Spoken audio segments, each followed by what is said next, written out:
విజయనగరం జిల్లా మెంటాడ మండలంలోని మీసాలపేట కొంపంగి ఇద్దనవలస గ్రామంలో వ్యవసాయ శాస్త్రవేత్తలు అధికారులు పర్యటించారు.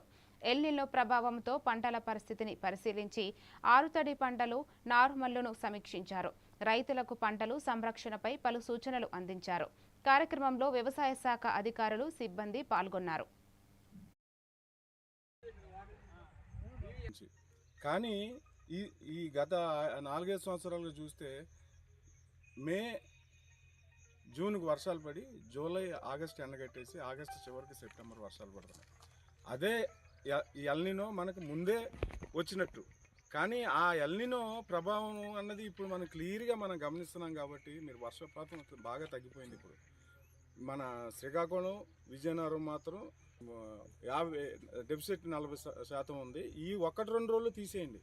అదే మన అనకాపల్లి అండ్ విశాఖపట్నం చూస్తే మీకు 50% వరకు డెఫిసిట్ వర్షం తక్కువ వర్షం పడుతుంది. అంటే ఇది మన గొట్లు వేయడానికి 2000 రూపాయలు ట్రాక్టర్కి సుమారు చాలా బాగుంటుందని. ఇప్పుడు నేను ఎలాంటి ఏరియాస్లో అంటే ఇప్పుడు మనకు తెలిసిందే ఎలినో ప్రభావం వల్ల మనకి వర్షపాతం చాలా తక్కువగా వస్తుంది. ఇప్పుడు ఓకే పర్లేదు, బోర్లు అవి ఉన్నాయి కనుక ఏదో ఇక్కడ చేస్తున్నారు. కానీ బోర్లు అవి లేని చోట మనకి ఏంటంటే మనకి చాలా ఇబ్బంది అవుతుంది. కనుక వాటర్ మనకి క్రిటికల్ స్టేజెస్లో మనకి కావాలి.